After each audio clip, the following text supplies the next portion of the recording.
चुनाव लोकतंत्र का सबसे बड़ा हथियार है जो आपके पास है। झारखंड में 2 सीटों पर उपचुनाव है, दुमका और बेरमो, और बिहार में सभी 243 विधानसभा सीटों पर चुनाव है। नमस्कार, आदाब, मैं मोहम्मद फैसल हूं और आप देख रहे हैं जेके न्यूज़ नेटवर्क। चुनाव आते ही देश के सभी नेता केवल विकास की बात करने लगते हैं और विकास के लिए पूर्व में किए गए अपने काम गिनाते हैं। देश के पहले आम चुनाव से लेकर आज तक हर कोई विकास की ही बात कर रहा है। पंचायत से लेकर देश के प्रधानमंत्री तक सभी विकास की बात करते हैं। फिर भी यह सोचने वाली बात है कि आज़ादी के 7 दशक बाद भी देश पूरी तरह से विकास क्यों नहीं कर पाया।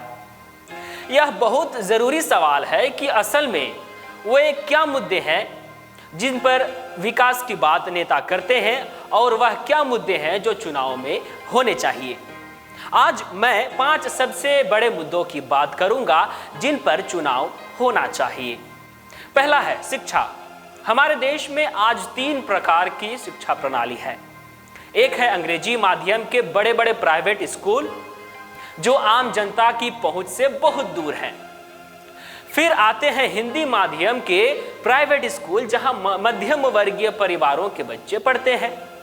अंत में आते हैं सरकारी स्कूल जिनके पास सबसे ज्यादा संसाधन होने के बावजूद सबसे कम सुविधाएं होती हैं।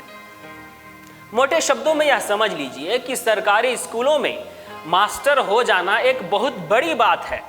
आपको बहुत योग्य होना पड़ता है, तब जाकर आप सरकारी स्कूल में अध्यापक बन सकते हैं। मगर सरकारी स्कूलों की स्थिति किसी से छुपी नहीं है। हिंदी माध्यम और अंग्रेजी माध्यम के प्राइवेट स्कूल सही मायनों में परिवार नियोजन को बढ़ावा दे रहे हैं। उनकी सालाना फीस ही इतनी ज्यादा है कि आम आदमी के पसीने छूट जाएं।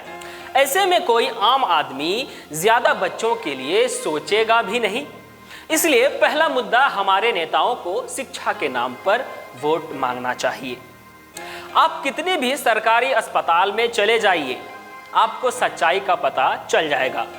हमारे यहाँ के सरकारी अस्पताल और मेडिकल कॉलेज केवल पोस्टमार्टम के ही काम आते हैं। बाकी समय तो अस्पताल बेड की कमी, दवाई की कमी, डॉक्टर्स की कमी से जूझते रहते हैं। पिछले साल भारत सरकार के स्वास्थ्य एवं परिवार कल्याण मंत्रालय ने एक नेशनल हेल्थ प्रोफाइल जारी किया था। इसमें कुछ ऐसे तथ्य सामने आए थे जो हमारे देश की स्वास्थ्य व्यवस्था की पोल खोलने के लिए पर्याप्त है। नेशनल हेल्थ प्रोफाइल्स के अनुसार भारत में आज 11,088 व्यक्ति पर सिर्फ एक एलोपैथिक डॉक्टर है, जबकि विश्व स्वास्थ्य संगठन के अनुसार 1,000 व्यक्ति पर एक डॉक्टर होना चाहिए। प्रत्येक राज्य में यह औसत अलग अलग है। वैसे सरकार ने कुछ कदम उठाए हैं जिससे आज एक गरीब आदमी भी प्राइवेट अस्पताल में अपना इलाज कराने का सोच सकता है। मगर यहाँ सोचने वाली बात यह है कि अगर सरकार अपने अस्पतालों की स्थिति पर ध्यान देती तो शायद आज इतनी बुरी हालात नहीं होती। इसलिए मुझे लगता है कि स्वास्थ्य व्यवस्था चुनावी मुद्दा होना चाहिए। आज हमारे देश के ज्यादातर राज्य पेयजल संकट से जूझ रहे हैं। कृषि क्षेत्र पेयजल संकट से संघर्ष कर रहा है। तालाब सूख रहे हैं, नदी नालों में तब्दील हो रहे हैं और हम इसे विकास का नाम दे रहे हैं। तालाबों को भर भर कर उनमें आज हम बिल्डिंग बना रहे हैं। नदियों में शहरों और फैक्ट्रियों का गंदा पानी डालकर उसको नाला बना रहे हैं। दुख की बात यह है कि यह सब विकास के नाम पर किया जा रहा है और ये सब सरकार की उपलब्धियों में गिना जाता है, जबकि पर्यावरण संरक्षण सरकार का कर्तव्य है। कुएं की बात तो छोड़ दीजिए, अब तो हैंडपंप में भी पानी नहीं आता है, क्योंकि आज हम इतने सक्षम हो गए हैं कि अपने घरों में समरसिबल लगाकर सीधे भूजल तक पहुंच गए हैं। सरकार भी कुछ क्षेत्रों में डीप बोरिंग करवा के समरसिबल लगाकर भूजल को लोगों तक पहुंचा रही है।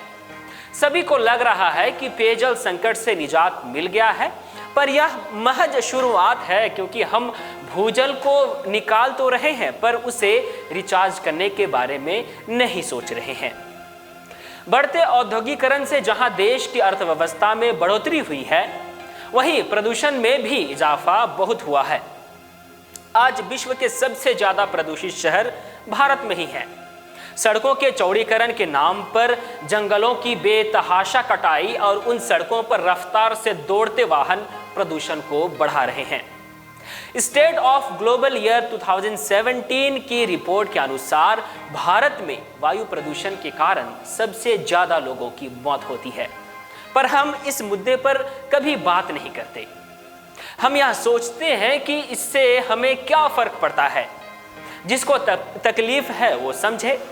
हम यह नहीं समझते कि आज ना कल हम भी वायु प्रदूषण की चपेट में आ जाएंगे। जिनके पास काम नहीं है उन्हें हम आराम से बेरोजगार की श्रेणी में रख सकते हैं, पर ऐसे बहुत लोग हैं जिनके पास काम है मगर उन्हें उनके काम लायक वेतन नहीं मिलता है। आज ऐसे कितने व्यक्ति मिल जाएंगे जिन्हें 8 घंटे काम करने के बाद महीने के आखिर में केवल 5,000 से लेकर 10,000 रुपये तक ही मिलते हैं। कुछ लोगों को तो इससे भी कम वेतन मिलता है। सबसे बुरा हाल हमारे देश के चौकीदारों का है। इनको 12 घंटे ड्यूटी के बदले महीने के सिर्फ 10,000 रुपये। अब आप सोच कर देखिए कि स्थिति कितनी बुरी है।